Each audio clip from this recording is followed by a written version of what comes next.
I'm Surbi Muthu, Research Associate at the Institute of Chinese Studies, New Delhi.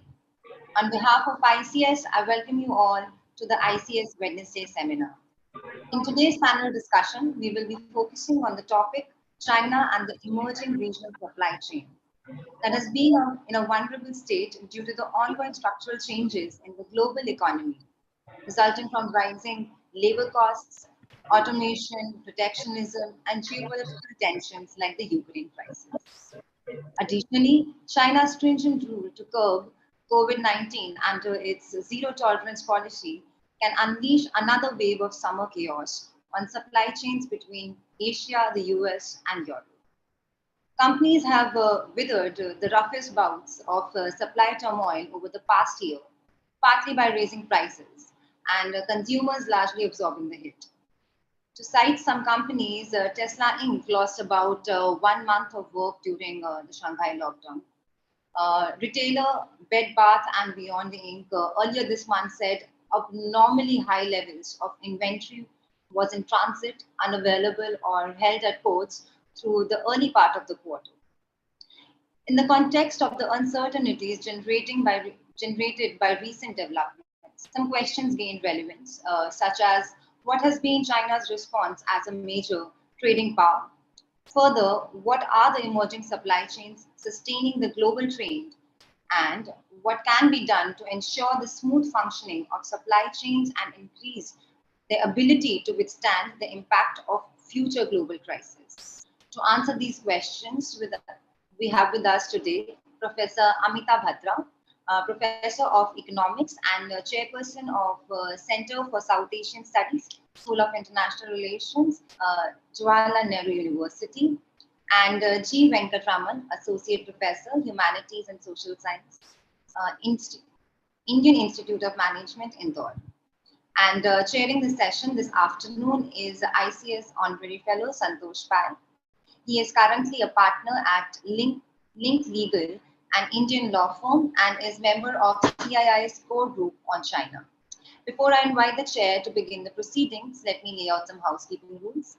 Participants are requested to remain muted through the event. To pose questions during the event, you may send in your queries, comments via the chat box or use the raise hand option. Please unmute yourself only when called upon to do so by the chair. I now invite Santosh Pai to begin the proceedings. Over to you. Thank you, Surbi. You have made my job easier by providing a lot of context, so I'll try to build on that. Welcome, Professor Bhatra and Professor Venkatraman, and welcome to everyone in the audience to this edition of the Wednesday seminar on China and the emerging regional supply chain. Now, in order to focus on this particular, two key themes that you have taken, I'll have to step back a little. And today I'm wearing two hats or 1.5 hats as chair and maybe half a panelist. So please bear with me for slightly longer remarks. So as we all know, for last 4 or 5 decades, globalization has benefited China greatly and cemented China's prominence in global supply chains. And this was relentless until about maybe 7 or 8 years ago, when China sought to move up the value chain, and that put it into a direct path with the US, and there was the trade war. Now, earlier, from the industry perspective, supply chain decisions were mainly motivated by cost, and this worked very well for China. It had lower labor costs, lax regulation, and so on. So decision making always worked in China's favor. Now, when there was talk of decoupling between the world's two largest economies, that's when the COVID breakout occurred in early 2020. Since then, we have seen a lot of changes both within China and therefore consequently impacting China's place in the global supply chain. So what are some of these? The first wave obviously hit China and it recovered very quickly. At that time, it was seen as a very resilient and efficient control with the shortest lockdown, and the whole country recovered in a span of 20 to 30 days. So that kind of reinforced its location as the world's factory. But now, 2.5 years down the line, China is still facing extensive lockdown with no end to the Shanghai lockdown and many other cities currently. So these 2.5 years, industry within China and other supply chains depending on those industries have undergone a huge change in the perspective. Resilience, as we all know, has replaced competitiveness. Companies are looking to do many things, diversify their supplier base, maybe gain more control over their raw materials. So there are many strategies, but today we speak about two particular sort of themes. One is a trend of regionalization, which is essentially instead of having a global supply chain, is it better to maybe have a regional supply chain? Maybe for the US market, it will be Canada, US, and Mexico and Latin America, and similar, regional supply chains supported by regional trade architecture. That's the other side of the coin. So just as industry grapples with this new normal of weighing decisions on supply chains with geopolitics and political systems, we also have the question of what is the trade policy, what are the strategies being utilized to prepare for this new reality. So, and supply chain is not just a question for industry today. COVID has put supply chain right in the middle of the political agenda. In fact, in 2021, President Joe Biden, one of the first things he did was he ordered a 100-day review of American supply chains in certain key sectors and launched a drive to reinforce their self-sufficiency and reduce dependency on other countries. The Ukraine crisis has actually exaggerated this because Ukraine itself is a supplier of some key raw materials for the electric vehicle industry and so on. So now, lastly, we also ponder about India's position. As you all know, in 2019, when India decided to stay out of RCEP, it embarked on a new strategy of getting into a slew of bilateral FTAs rather than regional FTAs. And till today, we have seen some developments. So we will, examine those as well. And lastly, the big question on everyone's mind is: can India really benefit from this scenario at the cost of China? If China is now seen as an unreliable destination where lockdowns can be prolonged without notice and so on, and really, the path that China has taken has stood out in contrast to the rest of the world. So can India leverage this? Does it have the kind of architecture required, trade policy required to leverage this? And what does this all mean for this trend of regionalization? So now I'll turn to Professor Raman, who will speak from the industry perspective. I'll pose a few prompt questions just to give him a starting point. We will try to understand which are these industries where resilience is urgently needed or decision making has become complex due to COVID and geopolitics. And also, what are the contrasts from an industry perspective from a pre-COVID era to the post-COVID scenario, and going forward, what are these changes that managers and decision makers are facing? Professor Venkatraman, the floor is yours. I request you to take about 10 minutes, not more than 10 minutes, and then I'll come back to you later. Thank you. Yeah, thanks, Santosh. Thanks a lot to ICS for having me for this webinar. Before directly, getting on to your question, just, to set the stage, I think we need to understand that this whole question of regional value chains and resilience and all this is something which actually COVID has accelerated the whole discussion. Whether if we are speaking of, the volcanic eruption in Iceland, we're talking about tsunami in Japan, or we are talking about floods in Thailand. These are some of the, force majeure situations which actually did test the resilience of many of the, corporations and industries in general. Number one. Number two, so this is a natural calamity, force majeure kind of a situation, but something more fundamental has happened in the second decade of the 21st century. And that is, although economic globalization unleashed a certain kind of interdependency, but contradictory, force of nationalism started basically emerging. So whether it is Brexit, whether it is, Sino-American trade war, which, some people have called it economic war, or, this TPP, of course, did not take off versus, people said China sponsoring RCEP. So this whole question of, value chains, suddenly everyone started, looking at it from the national security perspective as well. And it was, being felt that the longer the chain, the more the uncertainties and vulnerabilities. So we need to basically shorten the chain. So as all these things were happening in the background, suddenly, COVID comes and adds completely, it hastens the process of debating what are the repercussions of what we were discussing. And if COVID would not have happened, we would have seen perhaps what we are seeing today 4 or 5 years hence. But we are seeing these things today, thanks to COVID.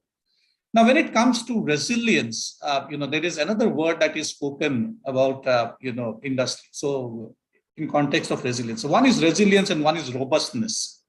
So resilience is, how much time you take to bounce back once you go through a crisis, whereas robustness is something which you actually, as you're confronting a certain challenging situation, you are also challenging yourself and striving to do your best. So that is what is checking robustness all about. Now, the point is, COVID has been very, unkind, because not all the industries have been impacted, in a similar way. So for example, if you look at, healthcare, for example, suddenly it was realized by customers in different parts of the world that things like masks or protection, equipments, PPEs, or your, sanitizers, something which they never thought about where it is coming from. Suddenly, they thought that their overall well-being, health and all is dependent on things that are going to come from some other distant land. So therefore, the pressure on deliveries and all that, forced healthcare industry to come closer to the customer. So 60% of the healthcare industry has, for example, started to think about regionalizing its supply chains. 33% has moved closer to the end markets. If you look at, industries like automotives, aerospace, and defense, there again, there has been regionalized production. The thing for automotives is pretty interesting, especially, I would like to dwell a bit more on automotives because, you see, what was happening was just before COVID, 2-3 things were happening. So for example, in a market like China, this whole question of moving from IC to EV vehicles was being debated.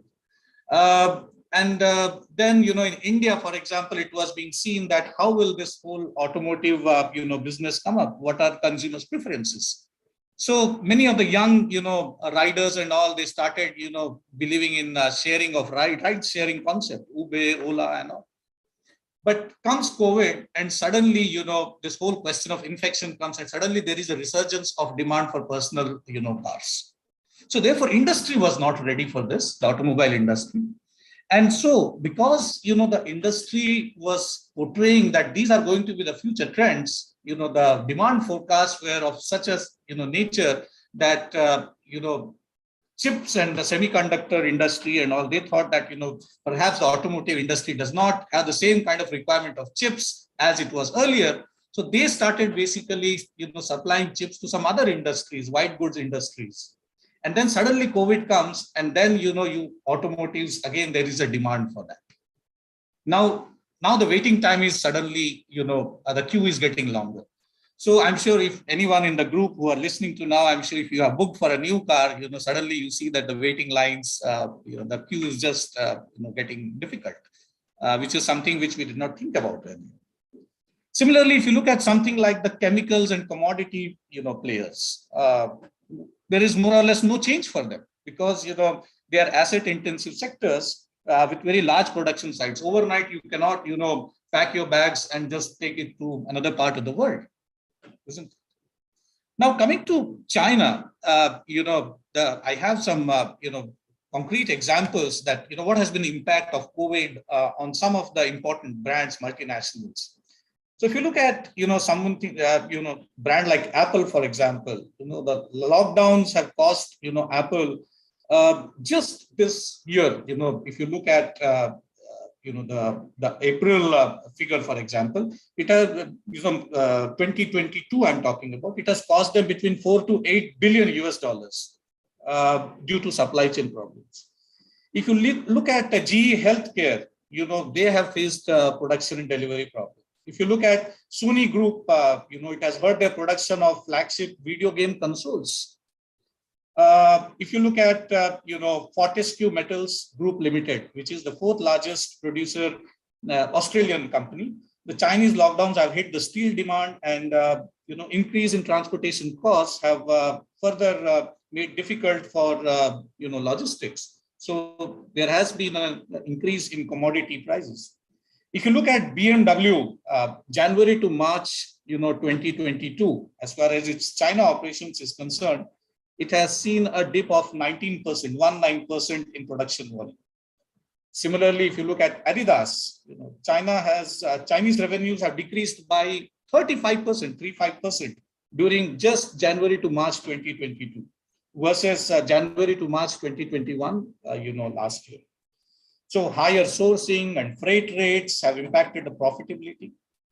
So if you look at, some of the chambers of commerce. So for example, according to a study by European Chamber of Commerce, it was seen that, the impact of, they have done a survey for more than 370, respondents, and more than 60% of them have said that, they will be drastically cutting down on their year-end revenue projections. 25% are saying that they would be planning to move their investments out of China.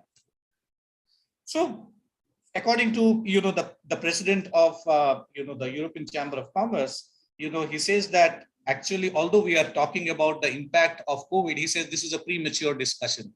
He says the worst is yet to come. As things will come to normalcy, as the ports will get decongested, there will be terrible clogging in Europe and United States. So therefore, the impact of, many of these, whatever is happening, just on the basis of, whatever has happened in the last 2-3 months itself is pretty, major, significant. And in fact, if we contrast, the data of January to March 2022 and with solely April 2022 itself, that again, we can see the tremendous amount of impact that the lockdown has had. And it's not that, what lockdown. So for example, again, to come back to, to quote the president of European Chamber of Commerce, it seems as of today, 9 lakh German workers are dependent on, normal production in China. So if the moment production processes get, hurdled, and if there is a severe lockdown, so now you are talking of only in Germany, 9 lakh workers being affected. Similarly, German companies in China, they alone account for employment of 1 million Chinese workers. So therefore, we are talking of, huge numbers here, huge numbers. As we are, talking about, the COVID, let us also not forget, what is happening at a political level there. At a political level, we see that as President Xi is about to take his 3rd term, his zero COVID policy itself, has, sent shivers down the spine of many of the corporations. In fact, ever since Made in China 2025 and then 2035, China has seen, the Chinese government has introduced a certain set of policies whereby it is today in a position to pick and choose. Gone is that of China, which used to lay down the red carpet for the foreigners. They say that, yeah, no incentives. We are not going to give you any hardcore incentive, which we used to give you earlier. We are interested to do business with you, but on the basis of our terms and conditions. If you are interested to do business with us, fine. If you want to, take advantage of the huge market here, fine. But we are not going, we are going to be, a bit choosy about what kind of industries we would like to, foreign industries we would like to have. And given that the domestic industries itself have gone up the value chain, the Chinese government, in the name of self-reliance, is keen to let them occupy the space which has been occupied by the foreign companies. Until unless it's very high-end technology, something which is indispensable, China is very clearly telling people that, foreigners, that see, we have a problem. So already, we have, and then, we know that under Xi Jinping, the Chinese government has had a major crackdown against, some of the private companies. They were calling them national champions, the BAT, Baidu, Alibaba, Tencent, and Xiaomi and others. So therefore, the same kind of intent has also been shown as well. So this whole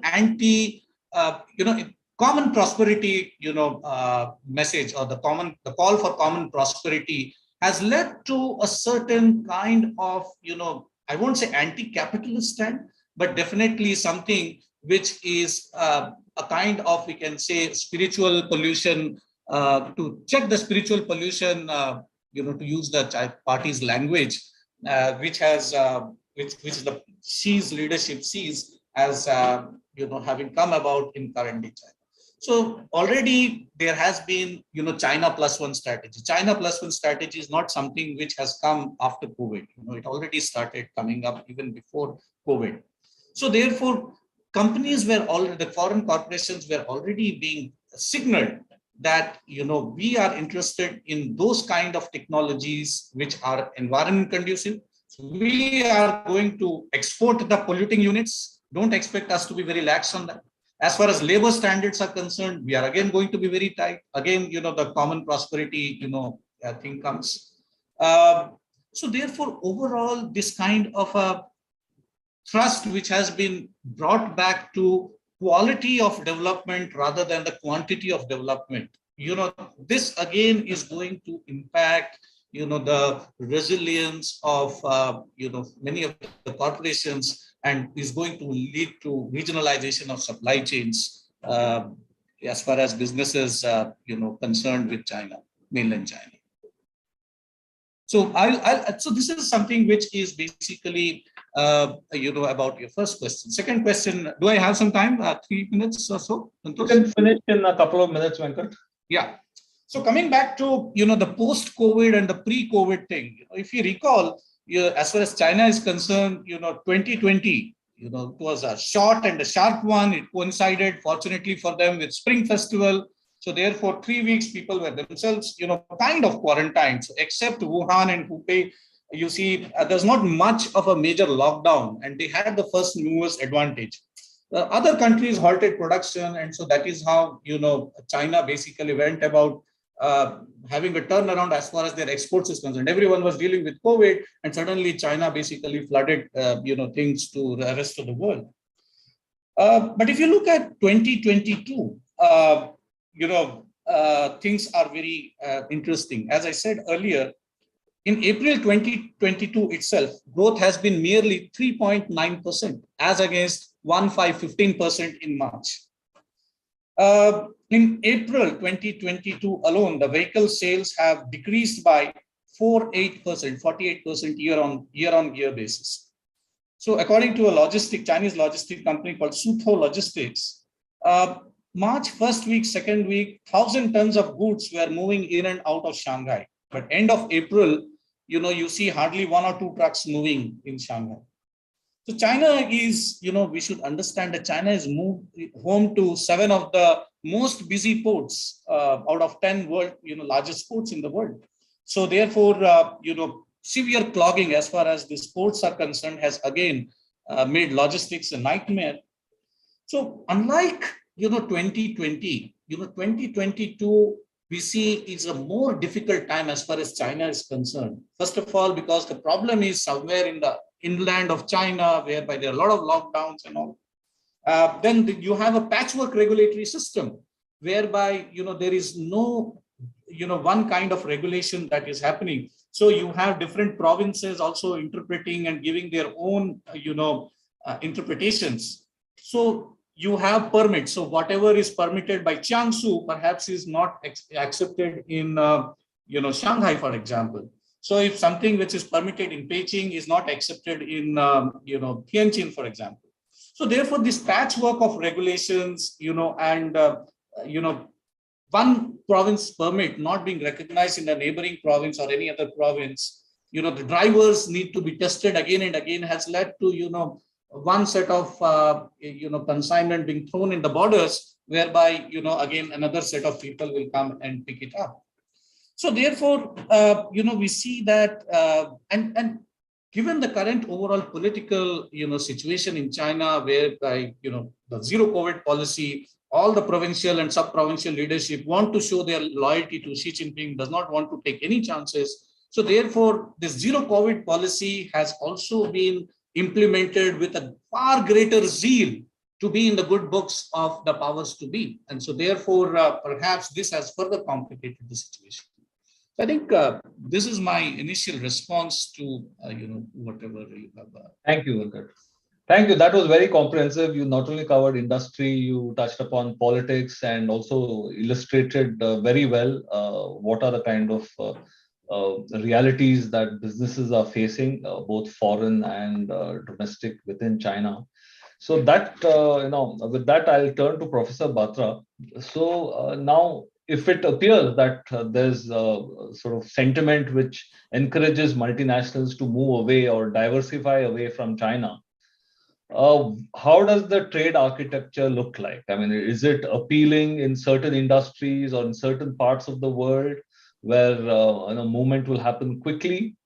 And what has India been doing since the RCEP decision? Can some of this movement away from China come into India? So, Professor Batra, please, you can take 10 minutes now for your first round of remarks. Thank you. Thank you. Thank you, Santosh. And thank you to the Institute of Chinese Studies for having given me this opportunity to be here today. Thank you to Dr. Raman for giving those very insightful comments starting off the discussion. I'm going to, as Santosh has already indicated, take it from there to, within the perspective, larger perspective of the trade architecture and placing India somewhere in there, in the sense of how India is placed both in terms of the global and regional trade architecture, as well as how is it placed to take advantage of what's happening vis-a-vis China. My first point, before I get on to the core of the discussion as far as the questions to me are concerned, is on regionalization as far as the global value chains are concerned. It's important for us to understand that as far as global value chains are concerned, they were called global value chains to begin with, but they've always evolved as regional value chains. There have always been regional hubs to value chains. There's been the North American hub, with the United States as the core, United States, Canada, Mexico. There's been the European value chain, or value chain hub with Germany as a center point, but multiple hubs there, France, UK, and so on. And there has been the East Asian value chain hub with first Japan at its center and then followed by China, evolving into China's centricity, as far as the East Asian value chain hub is concerned. That's the first point, So as even the evolution of value chains right from the beginning have seen them evolve in terms of regional value chain hubs, There has been interaction between these value chain hubs at varying times in varying intensity. Initially this being greater in terms of European, the North American, gradually increasingly being more with the East Asian value chain hub in terms of trade, in terms of re-exports, etc., as far as North America and East Asia is concerned. But as far as the European value chain is concerned, it was always more integrated within, And this was more so with a greater number of Central and Eastern European economies, as they acceded to the European Union, the Western European countries always had, what the others were seeking from China or East Asia in terms of competitive cost advantage, So in that sense, the evolution being regional or regionally concentrated has always been a fact of evolution of global value chains. That's one. The second thing you see, as far as trade architecture is concerned, I think I would here take into account trade agreements, again, being integral to value chains right from the beginning, Whether we talk about the North American value chain hub, which started with the Auto Pact of the 1960s, evolved into the NAFTA, which has now become the US-Mexico, trade agreement, that the cooperative comprehensive agreement, which is again the core of the comprehensive agreement. The USMCA continues to be in terms of the auto sector only, that has been assisting the, the greater integration as far as the North American countries are concerned into the regional value chain as far as, North America is concerned, In case of the European Union, of course, it's been the entire, the European Union integration, that has led to, or that has facilitated to a very large extent, the integration of the European value chain within, East Asia, has been different. It has been more in terms of led by the investments, first by Japan, then by China, and so on. More in terms of what they, the WTO's trade agreement, that is the international technology, the ITA 1 and ITA 2, which have been really facilitative, followed by what happened as far as the common effective preferential trade agreement of the ASEAN is concerned, that further facilitated the integration of the region as far as East Asia is concerned. So trade agreements have also always been integral to, the evolution of value chains, particularly so when they've been concentrated in individual regions, So regionalization, regional trade agreements, these have all gone hand in hand in the last 2 decades that we've seen value chains evolve. As far as, the changing structure of the value chains is concerned, rightly stated, as far as Dr. Raman is concerned, this started with the 2008-9 financial crisis, shortening of the length of value chains, and subsequently the various natural disasters, you see, whether that was in Japan or in Thailand or otherwise in East Asia, that led to a certain kind of rethinking among the large corporations of shifting away from China to other regions, The entire concept of, reshoring, onshoring, reshoring, going back to the US, bringing jobs back, and combined with the political sentiment that was associated with bringing jobs back, that again was more dominant in case of North America than it has ever been in EU. As I said, EU was within it, provided with the cost competitive advantage or cost competitiveness, the advantage from the accession of the Central and Eastern European economies, So that's, been the kind of evolutionary process that we've seen as far as value chains are concerned. And rightly, again, as far as COVID is concerned, and more so now the Ukraine crisis, it has brought forth the importance of what has become new, that is, resilience that necessarily needs to be incorporated into value chains. Prior to this, the US-China trade war, that started off this process of how to move away from China, diversify away from single source supplier, so to say, that is single source dependence of countries as far as imports were concerned as inputs into value chain production. However, I think there is also a recognition now among countries, among firms, and also among international organizations that are trying to support this evolutionary process as far as value chains are concerned, that it not be thought of as, decoupling from China, because that kind of makes it a very, it kind of gives us a binary choice. It's either China or it's not China, Whereas what's evolved, I think, in the region, and outside has been more in terms of a China +1 strategy, where everyone has continued to focus on China, but along with that, they've also started to look at others, to support what might emerge as risk from, being concentrated excessively in China, and 2, to kind of move, more closer to the demand centers flexibility of demand, etc., you know. So that's been the nature of evolution as far as value chains are concerned in recent times that we've seen, both post the US-China trade war, as well as, you know, accelerated or pushed by the pandemic, you know. In all of this, I think we've also seen the evolution, as I said, of trade agreements. And in the last decade, the second decade of the 21st century, we've also seen the evolution of trade agreements into what we know as mega regional trade agreements. Increasingly, trade agreements bringing in more and more countries, you see, like-minded countries involved in value chains, and building infrastructure in terms of trade rules to be able to facilitate the movement of commodities essential to value chain production, you know. That's been the essential role that mega regional trade agreements have played. RCEP, CPTPP, originally TPP, you know, these were supposed to be the path-breaking major trade agreements, you know. TPP, of course, got interrupted by the withdrawal from the United States. Of course, it was taken forward by Japan, you know, in the form of CPTPP. We've got others interested now, China, Taiwan having been the most recent to have applied for it in 2021, you know. RCEP, meanwhile, of course, has been signed. India has withdrawn. I mean, I've written much on this. I will not go through that. But as a starting point, or as a point to hook my argument on, you know, if we see India's withdrawal from RCEP as having triggered its more recent strategy of FTA signing, you know, that is in order to probably make up for the kind of losses of costs that we see for not having joined RCEP, you see.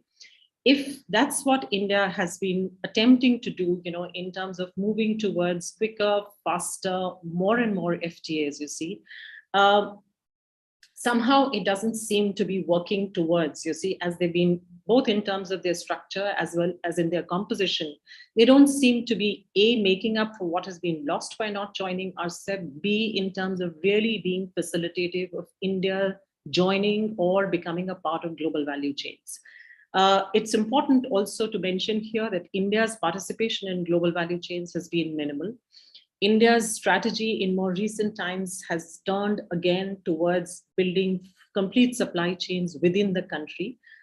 You know, while we are talking about, you know, Atmanirbharta to be understood in terms of production within for the global market, the trade policy or the import tariff structure really does not reveal, you know, this kind of a strategy. That is, it doesn't really support India's increased value chain participation, because input tariffs or import tariffs on essential inputs do not work for cost competitiveness of industries, you see. And even if we might be able to attract investment through these, you know, new policies that we have formulated, you know, we may not be able to attract the kind of investment that would be export oriented. It may just be catering to the domestic market as far as India is concerned.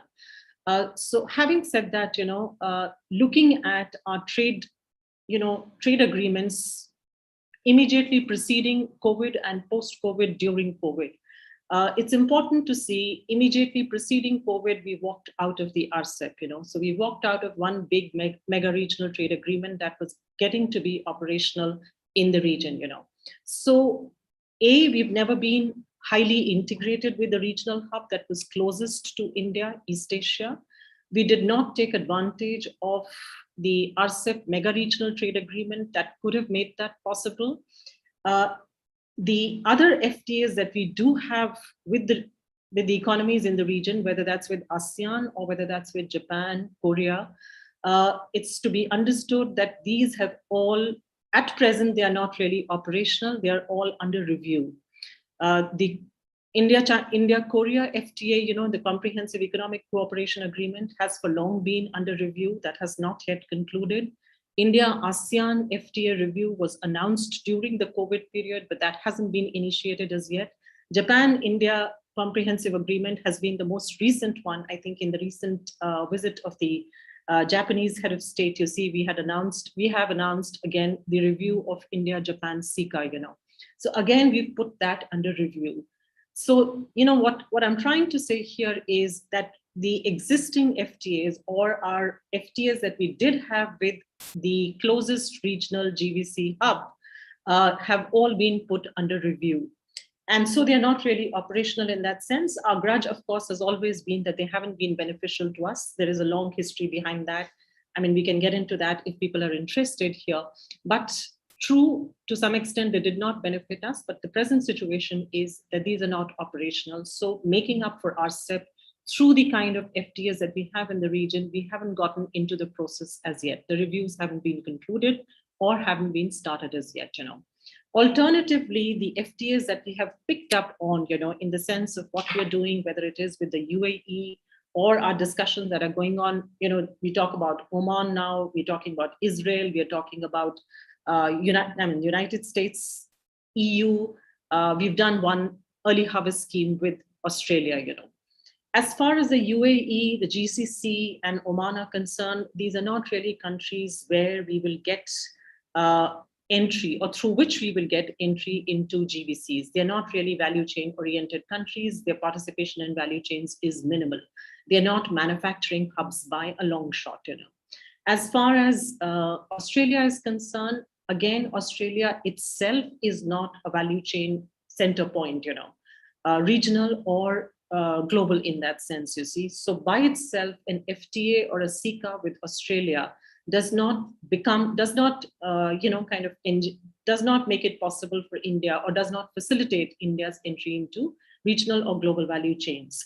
However, if this was a more comprehensive kind of an agreement, you see, that is, if it was inclusive of elements that could have been facilitative of value chain participation, one could have appreciated the fact that it makes up for the lack of participation, to a certain extent, makes up for a lack of participation in the RCEP. But the India-Australia FTA, while granting it to the Indian diplomatic community for having done it in a short period of time, 85% plus lines being liberalized, flexibilities on both sides, India giving some as far as certain sectors are concerned, Australia giving us, we are allowing wines to come in, although there is a certain price differential being placed here. Australia similarly giving us certain advantages, but all of this doesn't really build into India suddenly gaining export competitiveness in a market where China is dominant. 50% of the exports in labor-intensive sectors, you see, as far as Australia is concerned, 50% of its imports come from China. Do we suddenly become competitive simply because we sign an FTA with Australia? No. There has to be more to becoming, the manufacturing sector becoming competitive to be able to compete with China, because China already has a preferential trade agreement with Australia, both through the RCEP as well as independent of that.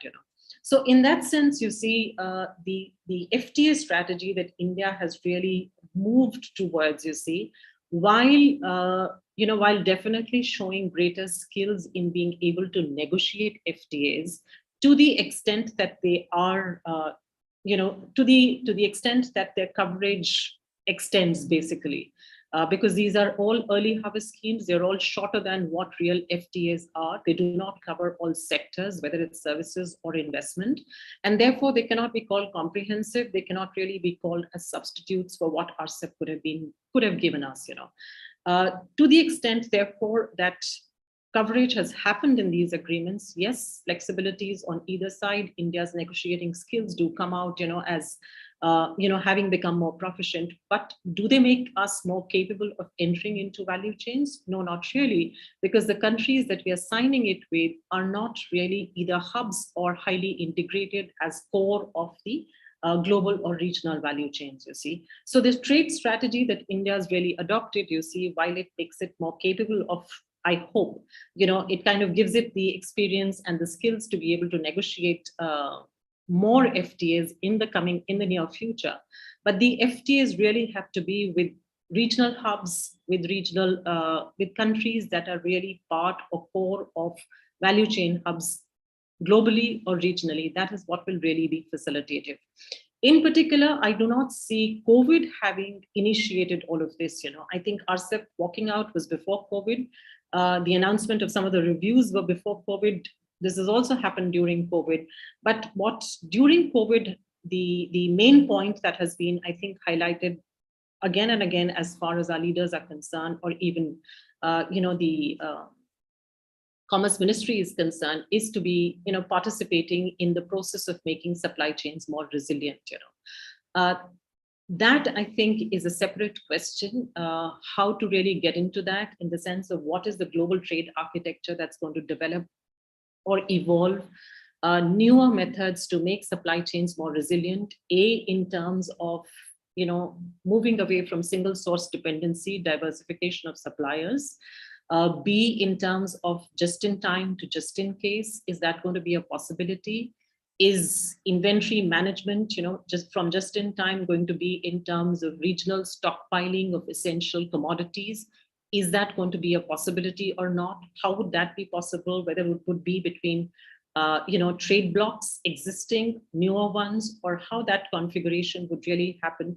I think these are questions that everybody's still grappling with, And the important thing here is that in this process of making supply chains resilient, there are two things that need to be taken into account. One, to introduce greater flexibility in supply chains, quick changes that can come about, not just into change in demand, but how various vulnerable points need to be quickly, kind of countered, checked, known a priori information, exchange data, stress level tests, etc. All these need to be identified well in time for countries to be really, for firms to really be able to overcome, the single source dependency that has become the core of value chains around the world today, So flexibility is one, but how to introduce flexibility is another question that is being put forward, That is, in terms of changing or moving away from single source dependency to diversifying suppliers,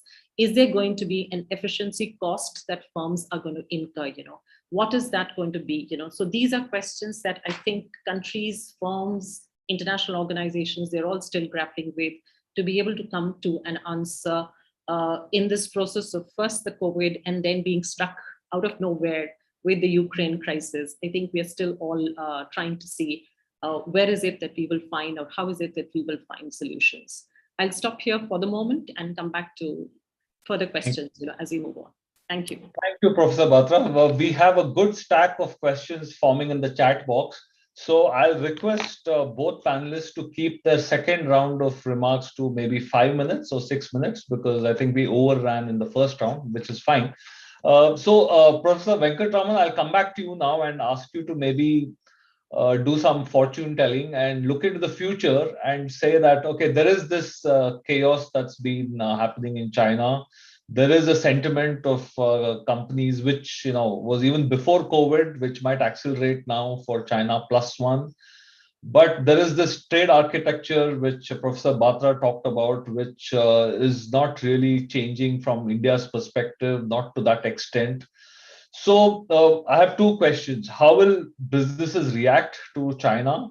Which industries might maybe move away? And secondly, what about Indian businesses in China? This is something you are very close to. You have written case studies about Indian businesses in China. What will they do?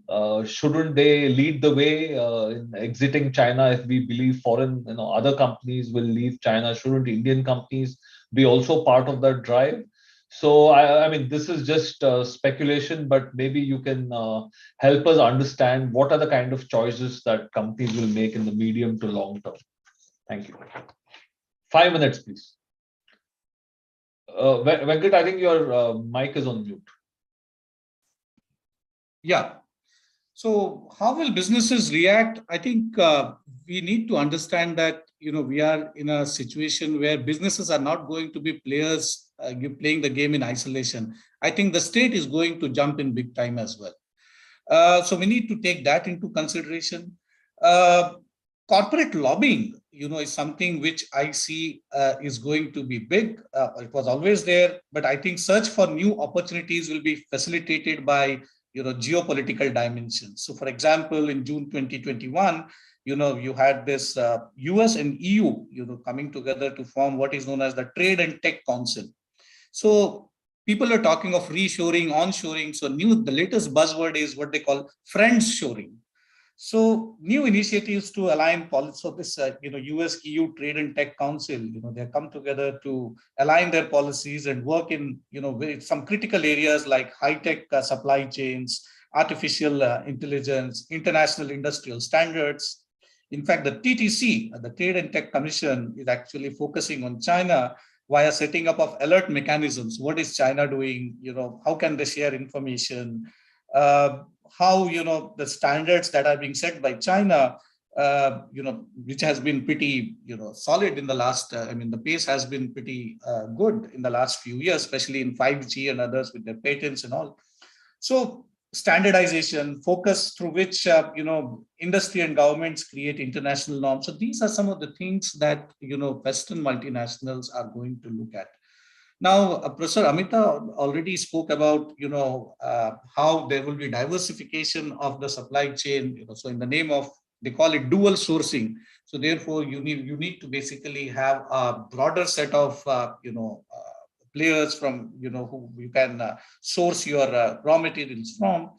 And I think the lead firms are going to play a more critical role in helping the tier 1, tier 2 suppliers basically improve their resilience. It can be through collaboration. It can be helping them in adopting some of the best practices to make them more agile, especially during emergencies.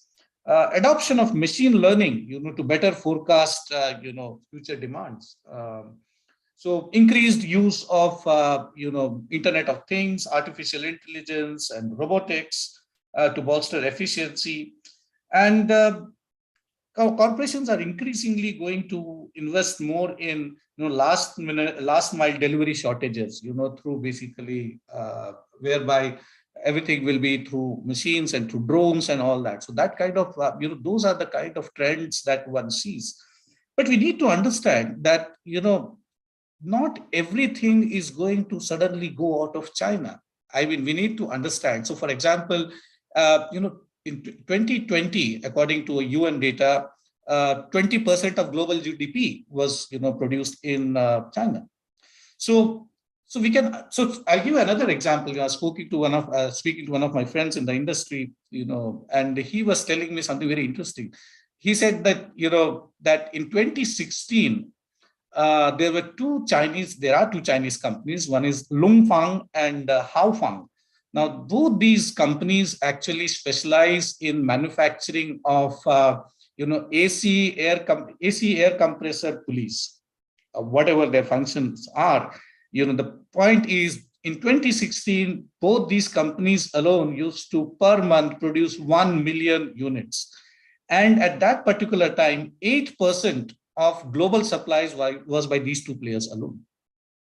And given the kind of safety, constraints and other important things that are involved here, there is a lot of testing, there are a lot of processes, and things are not going to change overnight. So we need to be, so this whole question of decoupling from China, with China or without China, that is something, I'm very uncomfortable this word called decoupling. So some say that the West is going to decouple from China. Some say that it is China which has the choice to make, if it wants, it can decouple from the West, etc., etc. But I think the decoupling debate is something which needs to be seriously re-examined and looked at in entirety. So second question, we can talk more during the Q&A session. Coming to the India thing, I have spoken to a few Indian businessmen who have been doing businesses in China, and they have realized that they have been investing in the Chinese market for quite some time now, and they are gradually starting reaping the dividends of that. And what they are finding is that unless the Chinese government directly gives them certain directions that Indian businesses should be untouchable, till then they see no problem whatsoever. After Galwan, during COVID, after COVID, in fact, one of the Indian business units has said that 2021 has been one of the most profitable years for them doing business in China in a very highly competitive space. So I think as far as Indian businesses are concerned, because it takes a lot of time for businesses to reap the dividends once you invest in China. And so those businesses which have already, done a lot of spade work and have been there for the last 10 to 15 years, for them, it has not made any difference, COVID. And so it's business as usual. In fact, they are doing very well. No questions asked from dealers. All that matters is quality. That's it. Nothing else. So another thing, the pharma industry is another, thing which I would like to speak about, and then I will, stop. So if you recall, June 2019, China majorly revamped its FTA rules. And after that, everyone thought that it's great opportunity for Indian pharma, generics can be sold. There were a certain set of generics which were by default, allowed to be, sold and, in the Chinese market, provided they have been passed by the American US FDA. So, and then after that, there have been 6 JVs between, Indian pharma companies and the Chinese companies. So again, there, the central government, this again is on the basis of some of the people, the knowledgeable people whom I have spoken to just before this webinar, and they were saying that, again, the central government, is not going to go out of its way to incentivize Indian companies. Similarly, it's not going to disincentivize. It's going to treat everyone at par. And it's up to you how you deal with it. Now, the problem is business is so, complex in China that whichever provincial, space you are, operating in, how do you deal with the provincial authorities? So we all know that, things are not so simple in China. Once center says, okay, provincial government also, has got its very critical role to play. So therefore, how do you, negotiate? How do you reach out to the provincial governments? How do you play that particular space? That depends on, that will basically play a determining role as far as your success is concerned. As far as the quality is concerned, there is no doubt. And as long as, these Indian pharma companies are, delivering and they would be producing quality, etc., I think they should not be having any problems, especially again, I would like to bring in the common prosperity issue. I think if our pharma players play their part well and smartly, I think they will definitely be able to align their business strategy with the overall concerns of the Chinese authorities. I'll stop here. That's very interesting. Indian companies can play a role in promoting China's common prosperity goal. Very interesting. Thank you for that, Professor Venkatraman. Professor Batra, now this is your last intervention, and maybe you can also do a bit of fortune gazing and tell us how will this trade architecture look? Is there something that countries will do to introduce the element of flexibility you spoke about? How will a flexible architecture look like? Is there thinking in other countries about maybe of a re-visioning trade architecture for the new reality, for resilience, or these global supply chains and the regional hubs which have evolved over such a long time will still continue? So what is going to be the change from a trade policy perspective, not just from India's perspective, you have spoken on that at length, but from all over the world? Do you see any pockets of activity gathering and preparing for new reality? Or even, maybe Venkat spoke about industry lobbying governments. At that level, is there any moves happening? How will this doing business with friends play out in the trade architecture sphere? Yes, Professor.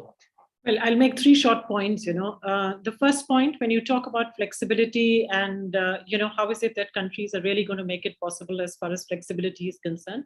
As I said, flexibility is now essential to resilience. That's really the core of it, in the sense of being able to, what suddenly becomes, a critical input that cannot be availed of on account of whether it's US-China trade war earlier, the pandemic closures on account of that, or now the Ukraine crisis, because of which some ports that have been, cannot be accessed, airspace that cannot be accessed, and suddenly critical materials that are not available all over the world. So substitutability with inputs from elsewhere, is what globally all institutions, countries, and firms are looking for. But the core of this here, is the fact that it's very difficult to be able to find substitutes. B, it's very difficult, as Dr. Raman said, to lead firms to be helping and supporting their tier 2, tier 1, tier 3 suppliers. The problem here is, the networks are so dense and so intense, you see, that it's very difficult for even lead firms to know where and how the tier 2, tier 3 suppliers are placed. Where are they in the global value chain? They are so far spread out, and they are so densely integrated, across the world, that it's very difficult to identify these. That is why I think what is being thought of at this moment, you see, is how to bring about global cooperation. States, as was mentioned earlier, countries supporting firms to be able to identify these points of vulnerability, use of whether it's going to be, AI, robotics, advanced learning, whatever it be, that's required. What is essentially being attempted at this moment, or is being, I think, seen as the most critical element in this entire supply chain resilience building, is mapping value chains across the world. How do you map the entire supplier network?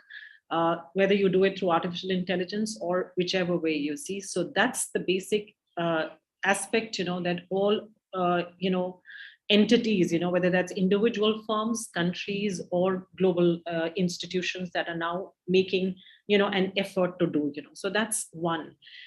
Two, when we are talking about trading with friends, you see, I think that's been the most critical aspect that has come forth post-Ukraine, where even as far as US-China trade war is concerned, by the way, where every country has started to look for, safer choices. They want to make, resilience of supply chains is not just in technical efficiency terms anymore, although efficiency costs are what should be looked at and what should be underlying the choices. But the choices today have become in the context of how to make value chains more secure, how to make them safer, So the choices are going to be more strategic than purely economic, who you choose to trade with and who you choose to ally with, in terms of forming your value chains and finding substitutes for the inputs, you see.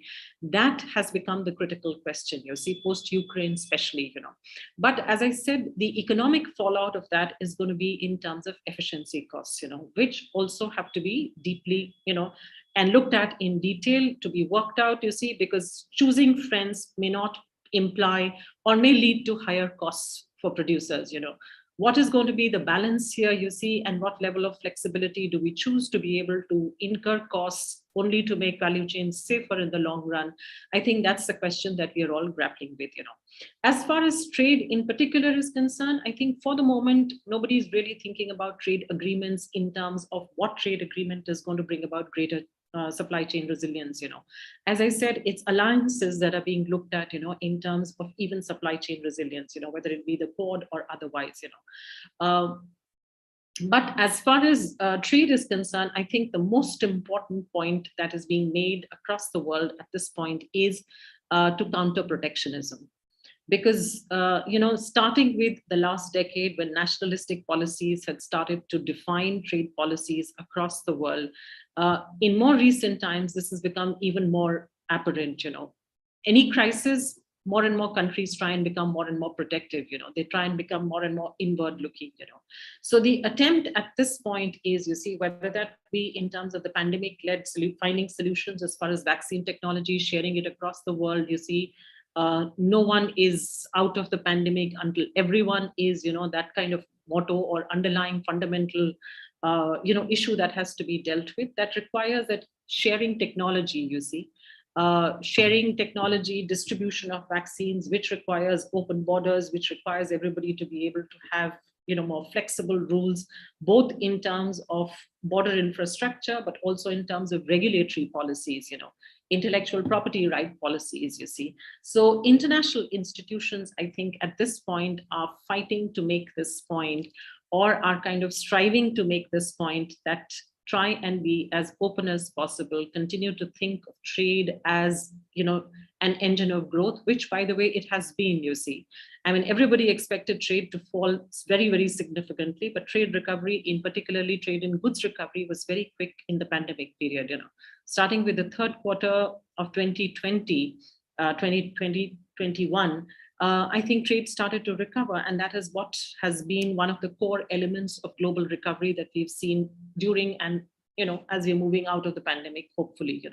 So trade as a means to growth, openness that should continue to be believed in, and counter protectionist tendencies, and invest more as far as border infrastructure to make it easy to trade and allow for movement of commodities, emergency and otherwise. I think that's the kind of thing that is being looked at the moment.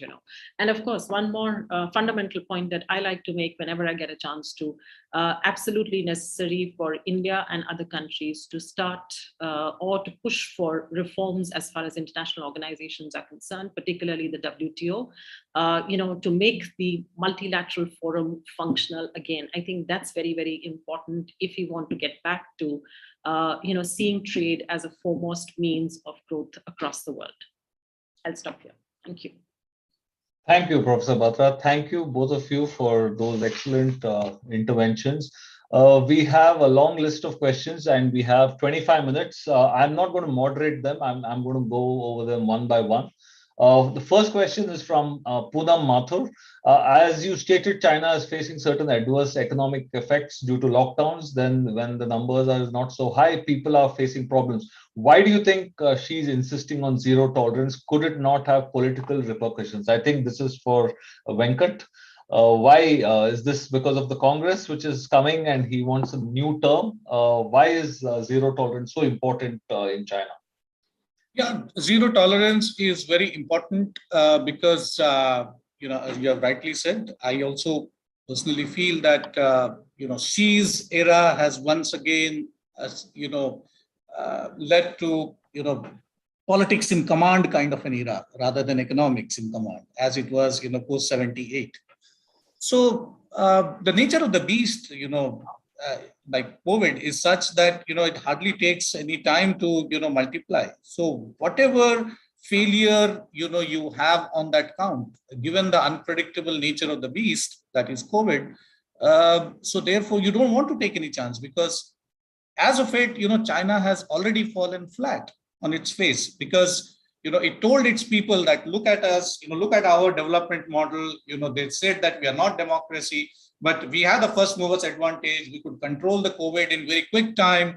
And you look at Western democracies, you look at others, their public health systems, we are damn good. And many people, gave the benefit of doubt. The fence sitters also started, reposing their faith back on Xi's leadership. But as the rest of the world is coming back to normalcy, once again, this thing has come to haunt, Chinese leadership. So therefore, this is something, it is not good. And we also need to understand that, again, coming back to the same thing, which I would say, the common prosperity, slogan. So what perhaps she wants to basically use this particular opportunity to signal that for me, what is most important, my people's welfare, economy and all that, we can always take care of it later. For me, your health is most important. So that is the kind of, signaling that he wants to. I think it's a risk which, calculated risk, which is basically a legitimacy building exercise, a legitimacy enhancing exercise, whatever one may look at it as. But having said this, we also need to understand, although what I'm going to say is not directly, answering the question, not related to, but we also need to understand that, we are seeing underlying tensions as far as the economic, implications of this severe lockdown is concerned. So therefore, we are seeing that there are differences of opinion between different agencies. So for example, if you look at, the policymakers and the central bankers, they want to basically get the economy back to work. They want to basically, get things on track. But on the other hand, the security regulators and all, they are slightly hesitant. And this, but so that is one, the interagency, differences of opinion as to how do we go about doing this. So till now, it seems that the politics are playing an overwhelmingly critical role over economics. Second is, again, we need to understand that gradually Xi Jinping and his core team is also being pressurized to rethink on this whole question of how much of a leash he would like to have on the private sector. So although after the suspension of the IPO last year, it has come hard on the private sector, especially the tech players. But the latest from China is that there are signals from Xi Jinping and his core team that they're gradually trying to win back the confidence of the private sector as well. And apparently regulators are also having some talks that they are going to slightly take their legs off the accelerator and they're going to apply some brakes. Thank you. I'll try to alternate between the two of you so that you get some rest between your remarks. Professor Batra, the second question from Apurva Raj. The WTO requirement for national treatment of foreign players is less stringent for developing countries. Now, in current scenario, does that weaken attempts of Western developed nations to disengage their supply chains and forces them in higher dependence on countries like China? In case the developing nation status of China is revoked, how would it affect the Chinese market? Is China expected to choose to forsake incentives to local players, or would they react by any other intervention to counteract it? Would you like to take this, please? I think your mic is turned off. Yeah, I think I'll do a pick and choose as far as some of the questions are concerned rather than this, because there are some specific ones. The next third one, which deals with South Asia, there's another one that's addressed to me, and there's one on RCEP, So I think these three questions. I think the first one, which says, given the fact that intra-regional trade among South Asian economies is around 5% only, is the South Asian region already trailing far behind in becoming a self-sufficient ecosystem while excluding China? I don't know why you say South Asia region while excluding China. China is not part of South Asia, not as we see it, not as the world sees it. I think China has been keen on becoming a member of the SARC, but it is not, as far as intra-regional trade in South Asia is concerned, yes, 5% has remained so despite the many regional preferential trading arrangements that we've attempted at. In South Asia, politics has always dominated economics. It's like, it's always been, the flag, trade following the flag, basically, as far as South Asia is concerned. Never been a self-sufficient ecosystem in terms of being able to develop or evolve its own value chains. It's never been as far as South Asia is concerned. Although, if if you work out at a level of detail, there are certain complementarities, particularly as far as textiles is concerned, where it may be possible to, have regional supply chains within South Asia. Some elementary work, some elementary, evolution has also happened as far as textiles and clothing sector is concerned between Bangladesh, India, and Sri Lanka. So possibilities exist, has not happened, doubtful in the future given the kind of political situation that we have in the region. Does it constrain India to seek partnerships outside this region? Not really. India is a larger economy in South Asia, more diversified and more sophisticated industrial base. India needs to look out because it is more diversified and larger, So in that sense, the South Asian economies cannot, provide for the Indian needs as far as manufacturing complementarities are concerned. Necessarily have to look out, and we have been throughout, as far as, the regional economic history in recent times is concerned. That's one question. Do I take all three at one go, or would you want to alternate? No, please, you go ahead, then I'll come back to Venkat. So the next question, with, saying that the West embroiled in war and conflict, RCEP in East Asia and ASEAN seem to be the ones hard at work promoting peace and economic well-being of their people.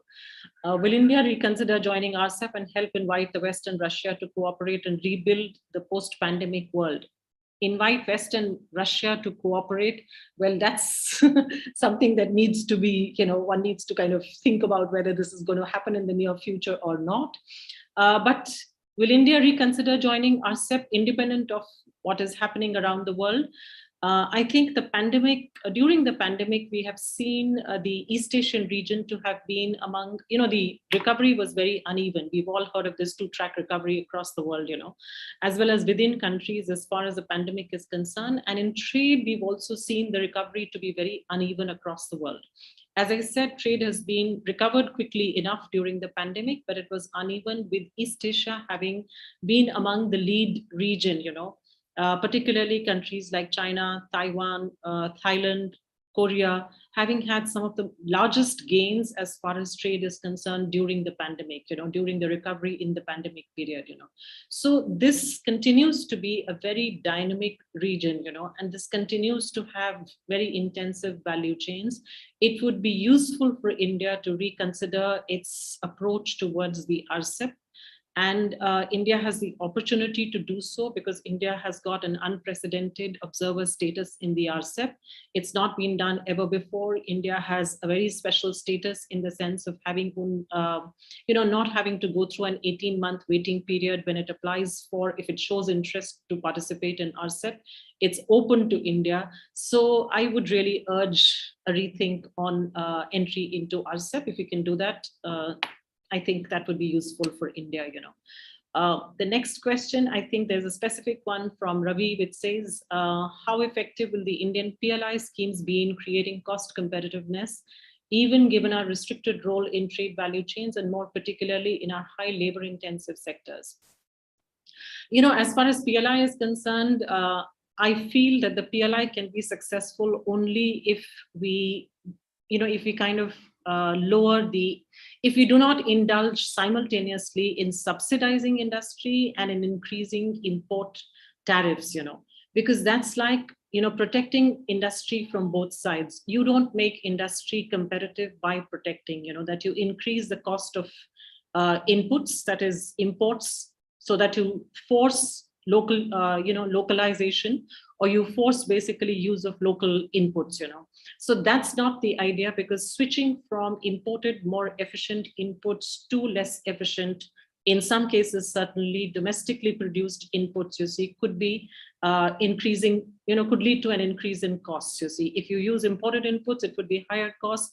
If you use domestically produced, less efficient inputs, it would mean that you lose competitiveness across the world when you are using them as inputs in your output, or in your products, you would not get the necessary export competitiveness that we are seeking through PLI, Plus subsidizing and import protection, I think that's not the way supply chains, we are trying to build complete supply chains within, but that's not the way to go about it, Even if you're able to attract foreign investment through large firms, multinational corporations in some of the PLI sectors, it would only mean that they're coming to jump tariffs, really, So it's like a tariff jumping investment that we would be able to get, which would be catering more to domestic market in India, therefore not necessarily giving us the technological edge, technological diffusion that one expects to get through FDI, and therefore not really contributing to export competitiveness. That is what we should be aiming at through our manufacturing strategies, trade strategies at present, because that's where global value chain participation helps. And that is what we should, that is what should be our aim, as far as manufacturing sector is concerned. I emphasize particularly on manufacturing sector because the employment question has become a very big question. It was so pre-pandemic, but it's also been brought to the fore during the pandemic. And so, to be able to link with some of the labor intensive value chains, like automotives or electronics, where backward integration, if India is able to do, is more labor intensive, would give us the advantage of manufacturing competitiveness as well as employment opportunities, So I think that's what we should really be getting to. Thank you. Thank you, Professor Batra, for those very incisive remarks. Venkat, now I think we can take the rest of the questions, which are, I think, directed at you. One is whether India can benefit from the Ukraine crisis, from Omkar Bhole.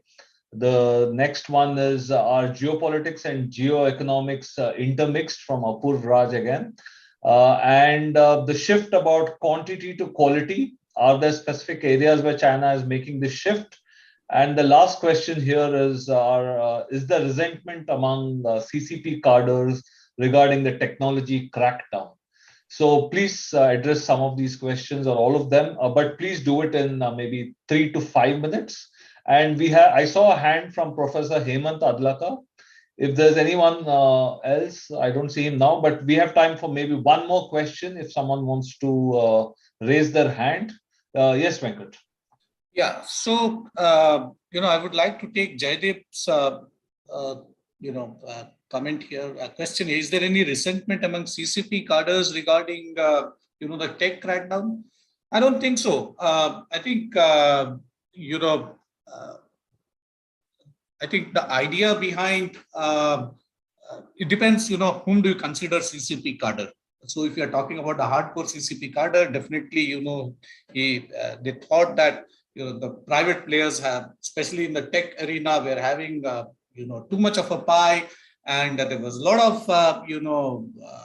of, resentment among the masses, the people who used to work, especially the youth, the way they were getting dismayed, etc. So that was one, from the social perspective, that was very critical. And second is, it was also very important that, the government, and many people, in fact, have lauded this kind of a crackdown on the tech sector because, the Chinese leadership did not want, a replica of the American model. And what they wanted in the name of, 2035, self-reliance, technology modernization is basically, it's high time. They didn't want to rely on United States, especially after the Sino-American trade war and supply chain disruptions. So they want to build hardcore capacities, and they don't want to give concessions to companies like Alibaba and others. So I think it's more of a larger political development model, which you want to basically pursue, and that is where I think CCP cadres largely, they were not having any resentment. It's only the people in the tech sector, like Baidu and Tencent and ByteDance, those people might be having some issues, but largely it was not at all a problem. Very quickly, quantity to quality, what are the areas that, the government is basically trying to look at? So I think, again, the common prosperity thing comes, health and wellness comes, environment and clean technology.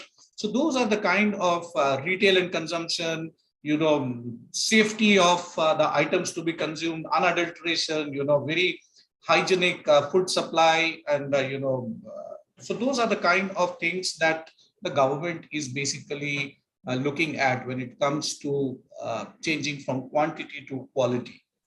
The other question, on Ukraine, I did not actually get that question. Impact of Ukraine, as far as India is concerned, how, in which context, basically, I'm not very clear.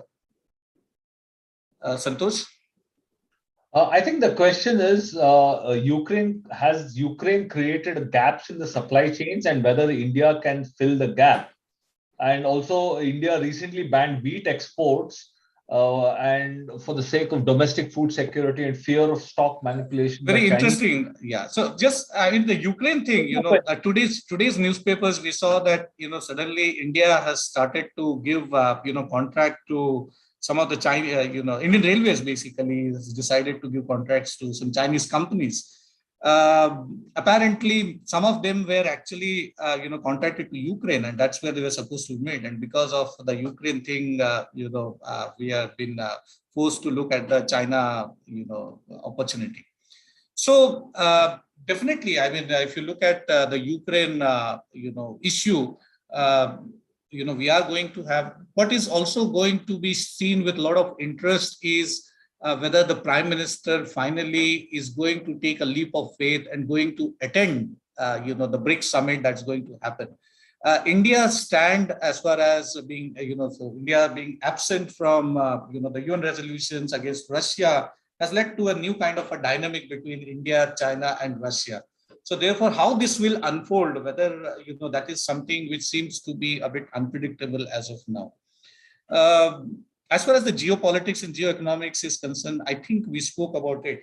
This whole question of friendshoring, US, Europe, Tech and Trade Commission, how China basically regionalizing supply chain, how it is basically, if Americans are basically attracting and showing the carrot to TSMC from Taiwan to come and, manufacture in Arizona, then here, the Chinese have, shown the carrot to Samsung to come up with a, chip manufacturing facility near Xi'an in the height of COVID. So therefore, I think, this geopolitics and geoeconomics, state and business, coming together, national security imperatives is something we are going to see big. We're already seeing it. It's going to become more interesting. Thank you, Venkat. Professor Adlaka? Is he still here?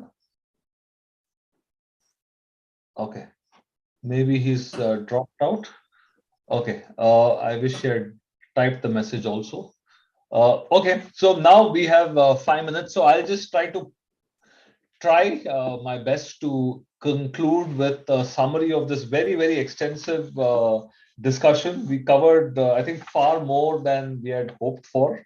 So Venkat gave us very insightful, anecdotal evidences of what's been happening in China, which was helpful to understand that China continues to remain attractive.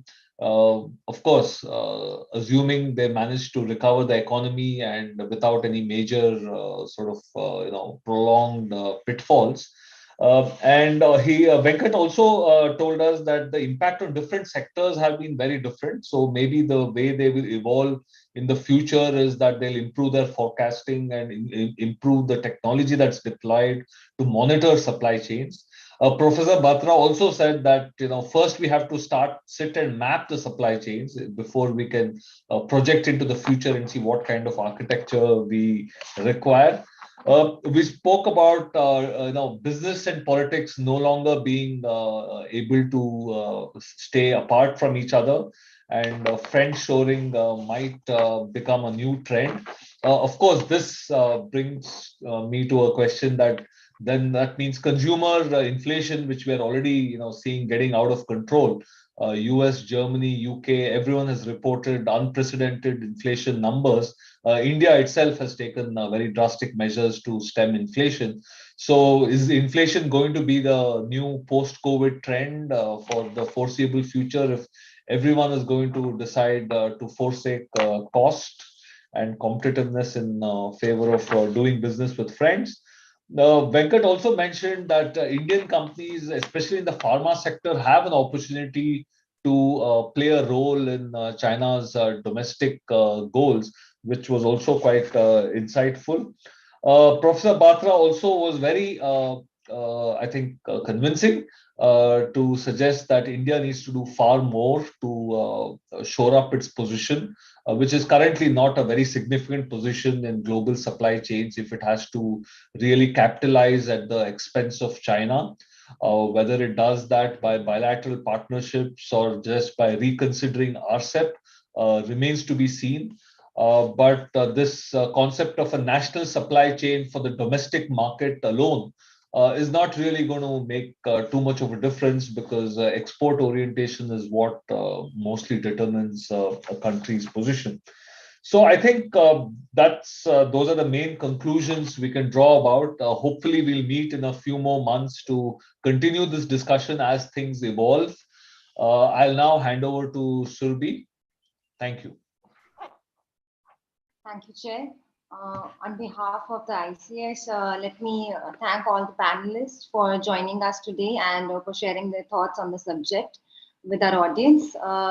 Today's video will be available on ICS YouTube channel for everyone to see. Thank you everyone for logging in today. Have a great evening. Thank you. Thank you. Thank you. Thank you. Thank you. Thanks a lot. See you all. Bye. Bye.